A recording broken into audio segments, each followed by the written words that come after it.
भाषण सुन रहा हूं, उनकी भाषा सुन रहा हूं, जहां पहले चरण से चुनाव शुरू हुआ था और चुनाव लगातार आगे बढ़ता चला जा रहा है। 5वें चरण का चुनाव खत्म हो चुका है। अब केवल 2 चरणों का चुनाव बाकी है, 6वां और 7वां। मैं ये कह सकता हूं, पहले चरण से मैं चुनाव देख रहा हूं। आप देखिएगा, जिस समय चुनाव 7वें चरण पर पहुंचेगा, जनता का गुस्सा भी 7वें आसमान पे दिखाई देगा। और इस बार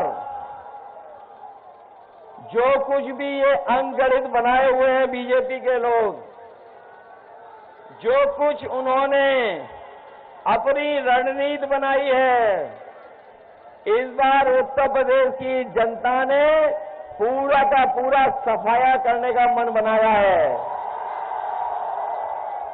अभी जो आंकड़े आ रहे हैं, जो सूचना आ रही है, उसमें केवल एक पे लड़ाई में है हम लोग, एक में लड़ाई में है केवल, वो क्यूटो, और बाकी सब सीटें बीजेपी हार चुकी है। आपने इनके नेताओं के भाषण सुने होंगे, वही पुरानी कहानी सुना रहे हैं, पुराने जमाने वाली, और वही घिसे पिटे डायलॉग जो जनता सुनना नहीं चाहती है। जो घिसे पिटे डायलॉग बीजेपी के लोग बोल रहे हैं, उन घिसे पिटे डायलॉग को कोई सुनना नहीं चाहता है। और इस बार जो जनता ने मन बनाया है, ये जो हमारे आपके पीडीए परिवार वाले लोग हैं, ये पीडीए परिवार ही एनडीए को हराने का काम करेगा इस बार। इनकी कौन सी बातें याद दिलाएं?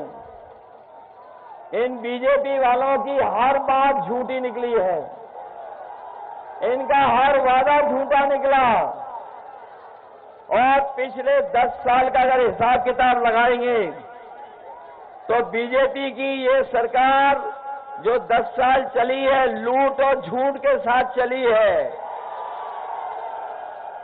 और इतना लूटा इन्होंने कि इन्होंने लूट करके वो जो हमें और आपको वैक्सीन लगवाई थी, वैक्सीन वाली कंपनी से भी पैसा वसूल लिया। हमें आपको सबको जबरदस्ती वैक्सीन लगवा दी। ये जो हमारे खाकी वर्दी पहने वाले भाई लोग हैं, कर्मचारी, ये भी लगाना नहीं चाहते थे, इनके भी जबरदस्ती वैक्सीन लगवा दी। बताओ, वैक्सीन लगने से जान को खतरा पैदा हो गया कि नहीं हो गया? और ऐसा खतरा पैदा हुआ है कि वैक्सीन कंपनी वाले कह रहे हैं कि अब हम वैक्सीन वापस ले लेंगे। बताओ, जो वैक्सीन शरीर में चली गई वो वापस कैसे आएगी? बता दो। बताओ कैसे वापस आ सकती है? कम से कम हम बच गए, हम लोगों ने वैक्सीन नहीं लगवाई। हमने नहीं लगवाई वैक्सीन, लेकिन जिन्होंने वैक्सीन लगवाई होगी वो अगर सर्टिफिकेट देखेंगे तो बताओ, सर्टिफिकेट देख करके वोट किसको डालेंगे? और सुना है, जब से वैक्सीन का खतरा पैदा हुआ है, जो दिल्ली वाले हैं प्रधान सांसद, उन्होंने अपनी तस्वीर सर्टिफिकेट से हटवा ली है। सर्टिफिकेट से तस्वीर हट गई। और बड़े बड़े शहरों में ये डबल इंजन वालों ने बड़ी बड़ी होर्डिंग लगवाई हैं। आजमगढ़ में भी लगी होंगी बड़ी बड़ी होर्डिंग, दिल्ली वालों की, डबल इंजन वालों की। नहीं लग पाई है, वो जानते हैं कि दोनों सीटें सफाई जीतने वाले से नहीं लगाई। लेकिन और शहरों में देखो, बड़ी बड़ी होर्डिंग लगाए हैं डबल इंजन वाले।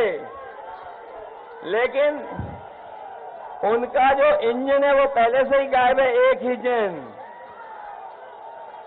और आपने देखा होगा, आपको बीजेपी का तालमेल बिगड़ गया है, इनका तालमेल बिगड़ गया है, घालमेल चल रहा है इनके अंदर, अंदर ही अंदर, और एक दूसरे पर भरोसा भी नहीं कर रहे हैं। ये जो दिल्ली और लखनऊ वाले हैं, सुनने में आ रहा है इनका भी आपस में एक दूसरे का इंजन टकरा रहा है। इसलिए जिन लोगों ने वैक्सीन लगवा करके जान को खतरे में डलवाया, वही लोग हमारे आपके बाबा साहब भीमराव अम्बेडकर जी के संविधान के भी पीछे पड़े हैं। और ऐसा पीछे पड़े हैं, कह रहे थे 400 पार। याद है आपको, जब शुरू चुनाव हुआ था तो 400 पार, लेकिन इस बार 400 हार का जनता नारा लगा रही है।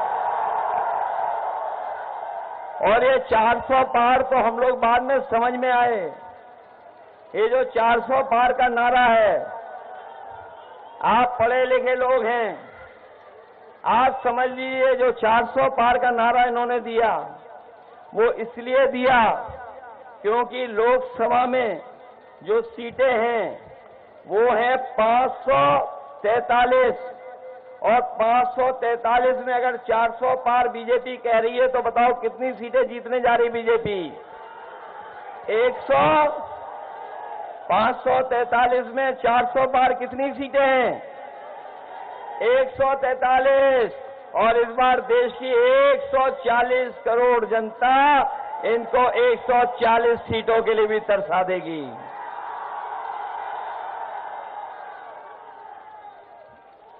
इन्होंने वादा किया था हमारे किसान भाइयों को कि किसानों की आय दोगुनी हो जाएगी।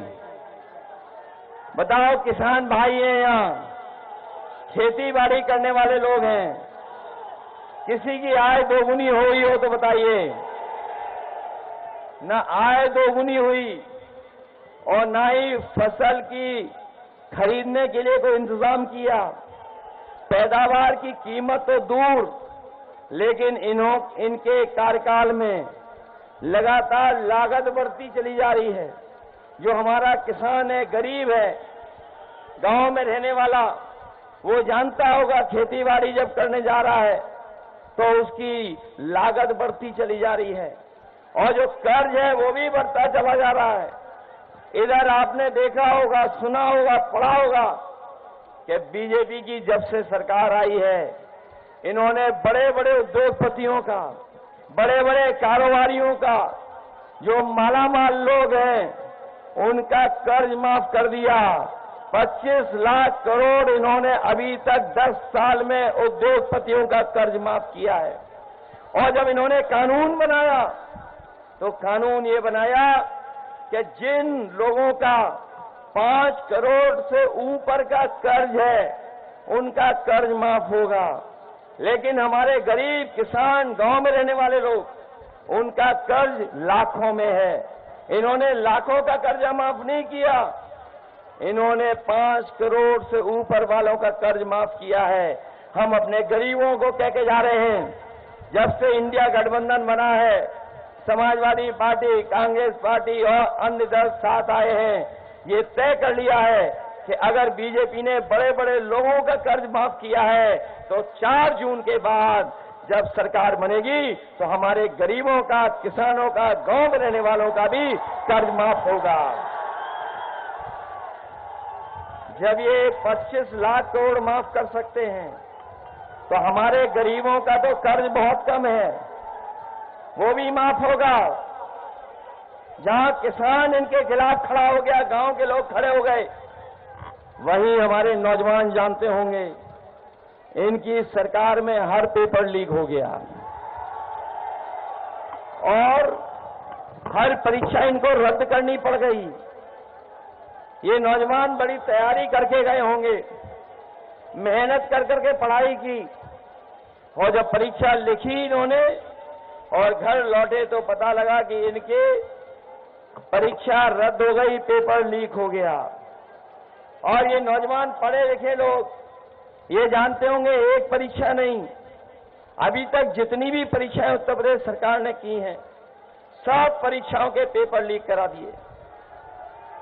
हमारे नौजवानों को जो नौकरी मिल जानी चाहिए तो नौकरी नहीं दे पाई सरकार, और पेपर लीक के कारण और जो पेपर रद्द हुए, परीक्षाएं रद्द हुई, उसके कारण 60 लाख बच्चे उत्तर प्रदेश के रह गए जिनको नौकरी नहीं मिल पाई।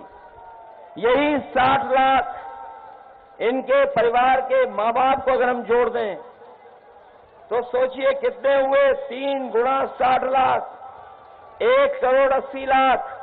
और यही 1 करोड़ 80 लाख जो प्रभावित हुए हैं परीक्षा रद्द होने की वजह से, लोकसभा 80 से अगर हम भाग दे देंगे तो हर लोकसभा से 2,25,000 वोट कम भारतीय जनता पार्टी का हो गया।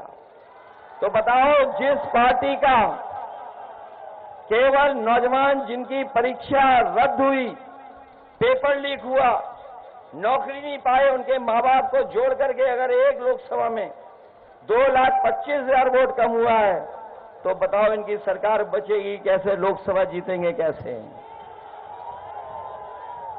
बताओ इनका वोट कम हो गया कि नहीं हो गया? और ये नौजवान जो हमारे खेतों पे दौड़ करके और सड़कों पे दौड़ करके फौज की तैयारी करते थे, पुलिस भर्ती की तैयारी करते थे, पुलिस भर्ती का पेपर लीक हुआ कि नहीं हुआ? और ये जो फौज की नौकरी के लिए तैयारी करते थे आप लोग, जो सड़कों पे दौड़ करके, ये पूर्वांचल के वो जिले हैं आजमगढ़ से लेकर के